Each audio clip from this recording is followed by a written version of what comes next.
We're here today with Dan Thrasher from Thrasher Basement Systems. He's the Director of Operations here, and he is an expert in Omaha on building basements and foundations that they're laid in. So thanks so much for coming and being willing to stand in this big hole and do the interview with us today. This is great. Absolutely. How long have you been doing basements? Well, my whole life. My parents actually started the company 33 years ago, and I've been, since I was in diapers, around foundations and waterproofing them and stabilizing them and helping hold them up. Now, when you look for a place to build, you look for a solid foundation, what are you looking for? We want to find a bearing soil that is strong enough to hold that house, maybe even bedrock. If the soil isn't strong enough, we can actually install a pier system that goes down through the inadequate soil to bedrock, and then we build our house on that piering system, which is basically resting on bedrock. So what happens to houses that people didn't make a good choice as to where they build? What's the consequences of building on a not so solid foundation?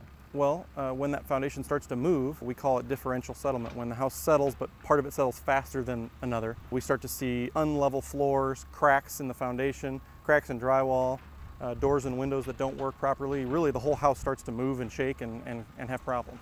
If a house has been built on a place where there has been some shifting and there are some cracks, is there any hope or possibility of change? A lot of the homes that we work on are homes that have already had problems, and they just need some sort of remediation. And so we'll come in and actually drive a pier down in the ground to rock, attach it to the home's footings, lift the home back up into its original position, and then just lock it into place right there on top of that rock. Wow, so you can actually reset something that had a bad foundation, and you can set it into a solid rock. Absolutely. It's certainly easier to do it beforehand, but when it doesn't get done up front, things can be done later on to remediate that. What are some of the spiritual applications or lessons that you've learned from this? When things start getting kind of going downhill, when things are tough, inspect our foundation. Yeah. And focus on that so that we can continue to have a house that's built on a rock. And if somebody sees cracks in their drywall or leaks in their plumbing or walls that are bowing, oftentimes the real answer is not that that's the problem. That's just a symptom of a deeper problem that is a foundation issue. Absolutely, and you can continue to fix and try and patch and cover up and band-aid the cosmetic problems that you're seeing, but you're really not solving the problem, the root issue, which is the foundation. You got to get down deep. So two perspectives you would say. There's you have to make a choice at some point what you're going to build your life on.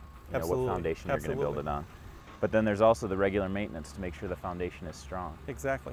In all honesty, the longer someone waits to make that choice, oftentimes the solution gets more expensive, so to speak. And I think you could probably relate that to the Christian life, that the further you let it go, the harder it maybe is to get back out of that hole that you dig yourself into. Yeah. And so we have to explain to people, this type of problem generally isn't going to just reverse itself. You have to do something, and that'll make a difference. Well, thanks so much for doing the interview with us today. It's been great to be able to chat with you, and I'm sure we appreciate it. Now back to you.